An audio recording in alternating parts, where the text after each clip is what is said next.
Hey, hello, and welcome everybody to week 8 of the Resilient Strategies for Dads YouTube channel. This week, we're going to be talking about a couple of things that I learned this week, and we're going to review the numbers and we're going to see where the numbers are trending. But I was watching a Think Media podcast yesterday, and in that podcast, they made two references to the YouTube journey that I thought were pretty powerful. So I'm going to just share what those were.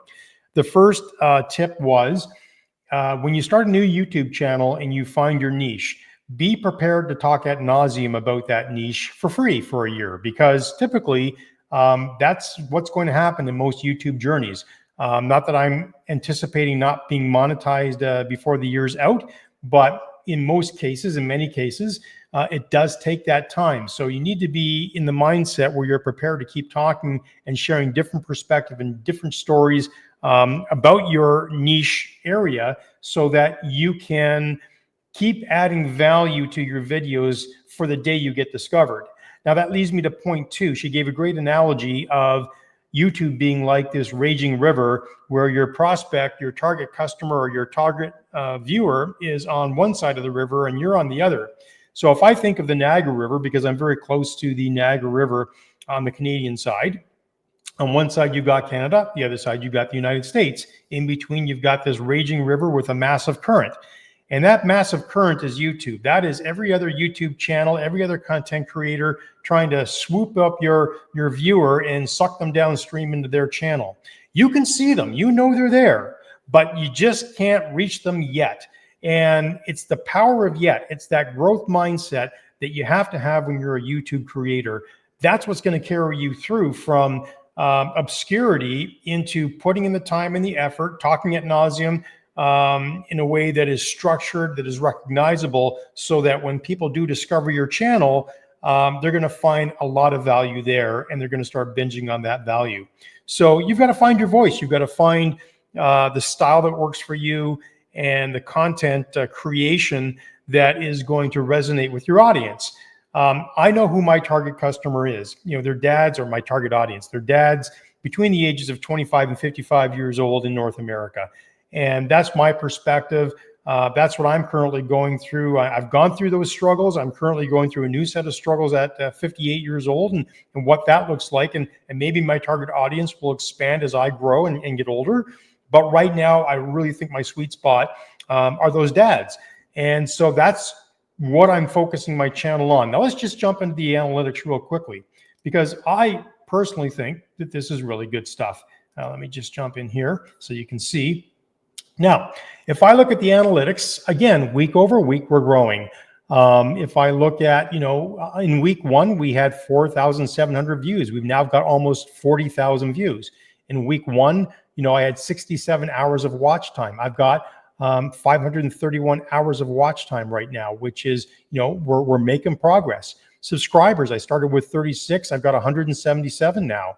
And click-through rate, it's kind of interesting. The click-through rate sort of goes up and down every week. I haven't made it past 2.2 yet, but I'm really working on my titles and my thumbnails, and I'm trying to get the right hook that's going to get people to continue to stay with my channel, with my videos, so that they stick it through to the end.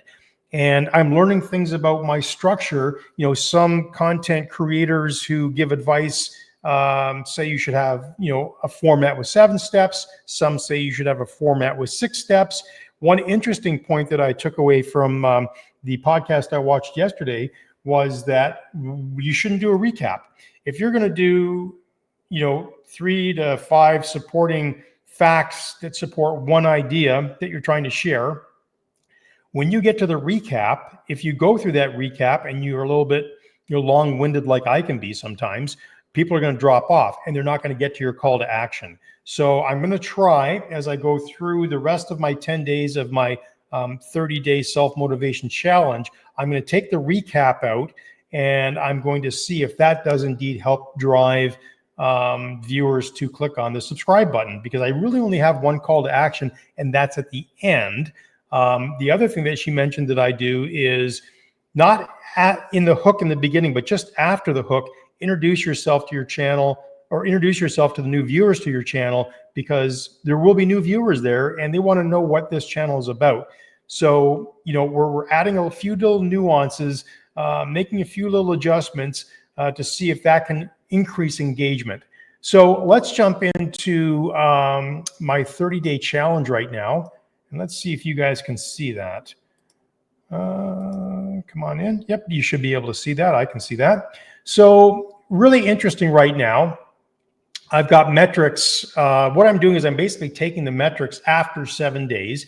I'm on day 20 today. So going back 7 days, you can see really interesting where, some videos have done they've done average for a new channel. I think the average is I get around probably 50 views per channel or per video. But all of a sudden I had one here that was an outlier. I got 459. Why was that? Well, that was on New Year's Day. So maybe people have more time to be on the internet. I do look at the durations. And the reason why I look at the durations, I usually go back to this number in the video and see, was this a common theme? Was this a common place in the video where I got to and then people dropped off? And then the other piece to the puzzle is just impressions. So how many times was this video pushed out into the marketplace for other people to find? And yeah, I know that on New Year's Day, I got a video out there that had a few comments on it, and those comments drove the impressions up, and that actually got the click-through rate to go up as well. So one of the things that I'm working on right now is trying to get people to leave comments on videos if they enjoy the videos. So these are just some of the raw numbers that I'm playing with right now and looking at and trying to understand and trying to think about where I'm going to make that next change. Now, let me just stop sharing that for a second. I'm going to share my next document with you. Give me one sec. If there's a better way to do this on StreamYard, I'm not sure what it is, but let's just see here, my channel analytics. And let's just jump into the channel analytics here for a second. So if I look at the channel analytics, what is really unique and interesting is that if I look at my age and gender, I'm starting to get, I thought I had a dominant male market. So if I look at my videos, like my long form videos, anything other than a short, it is almost 100% male.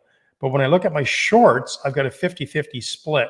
So this tells me that if I'm creating a short, I have to think about the attention span of both men and women viewers. When I go to long format, I think people who are looking at that are people who are really interested in the conversation.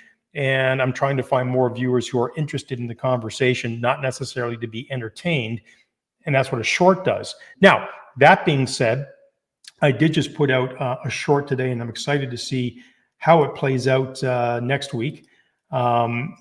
Just to give you a quick preview, what I did was I came up with an idea based on an experience that I had this weekend. I got called out for being fat.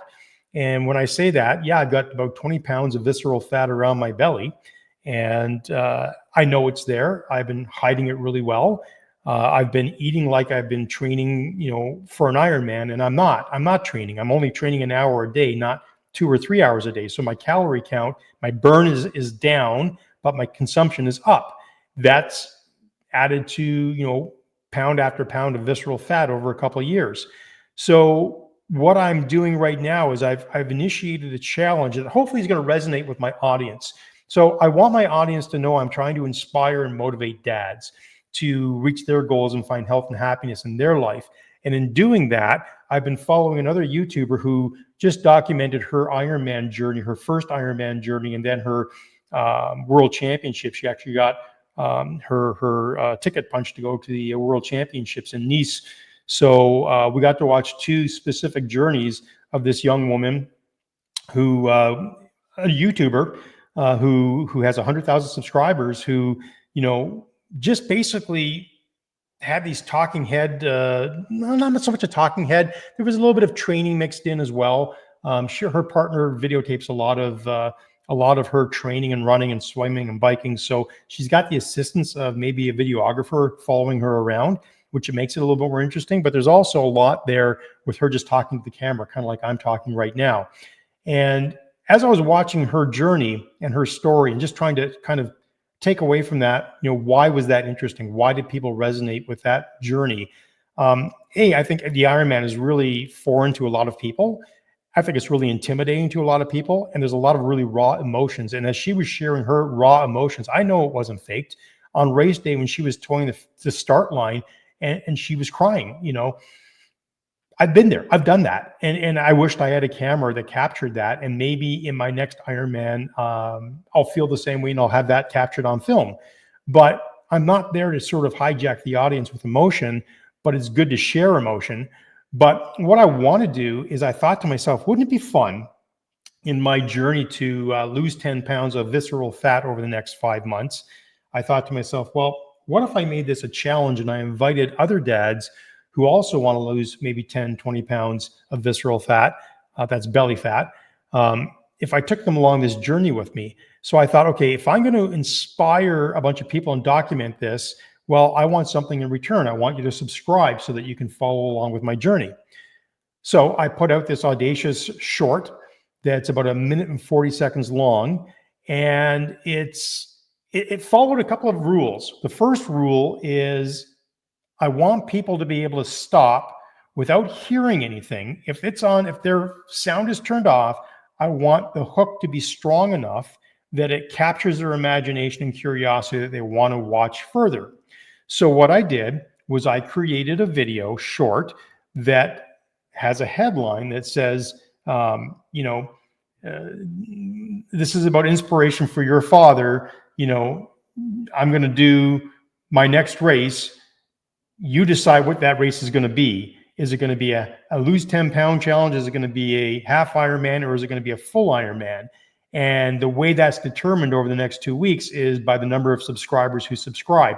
And I've asked them to comment by putting their dad's name in the comment, so I know who I am training with or who I'm training for. So the idea is the viewer gets to follow along. The viewer gets to see me in a really embarrassing moment at the beginning of the video that hopefully stops the scroll.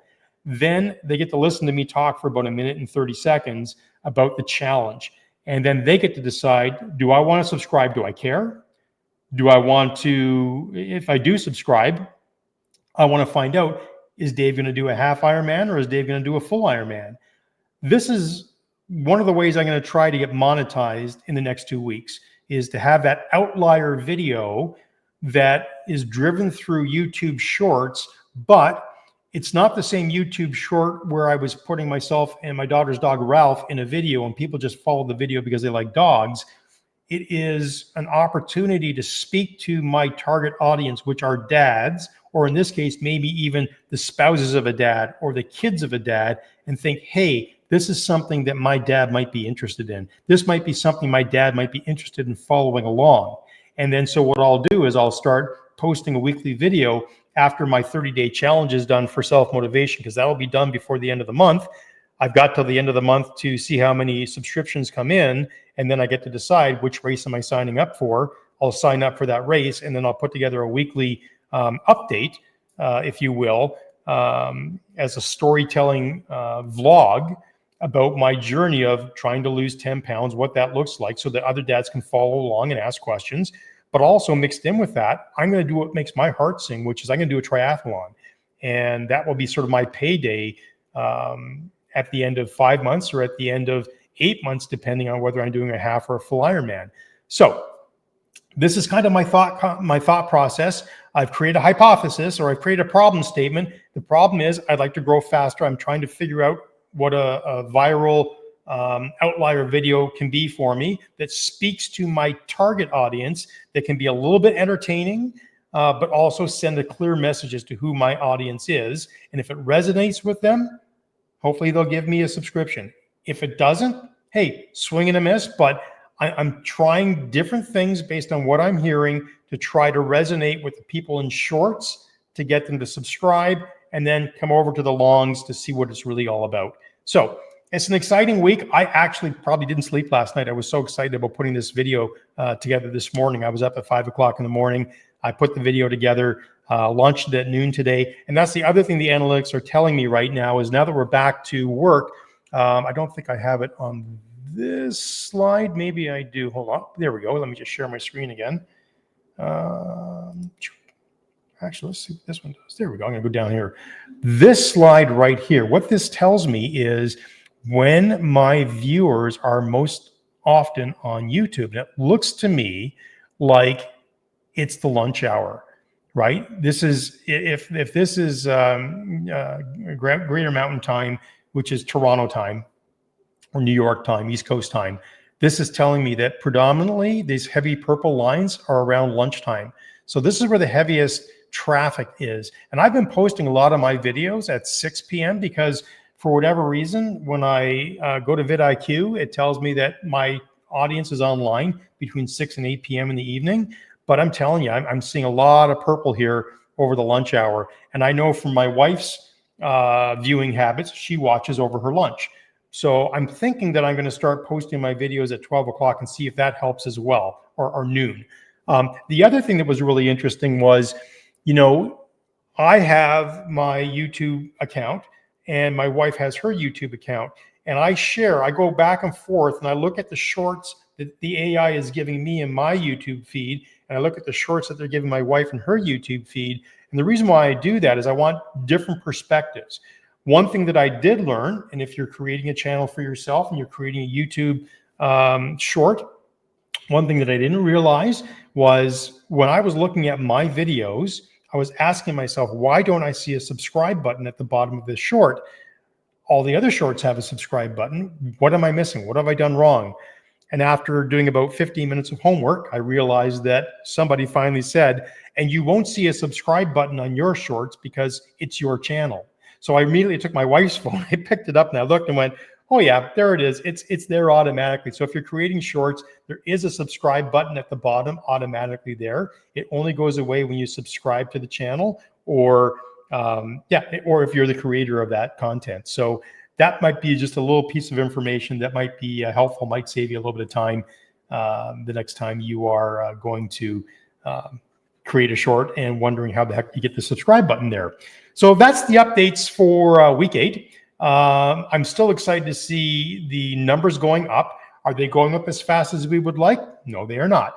But we're taking swings, right? It's about swing, and it's about missing. It's about hitting some ground balls. It's about hitting some fly balls. And all of a sudden, you get a single. All of a sudden, you get a double. All of a sudden, you hit the ball out of the park. That's what I'm trying to do right now, is hit the ball out of the park. But I'm also building a repository of evergreen content, which as soon as somebody does find me, and this idea of being self-motivated and learning from other dads who've maybe gone down, a career of being a father, at least to this point, I'm 55. My kids are like 26 and 30.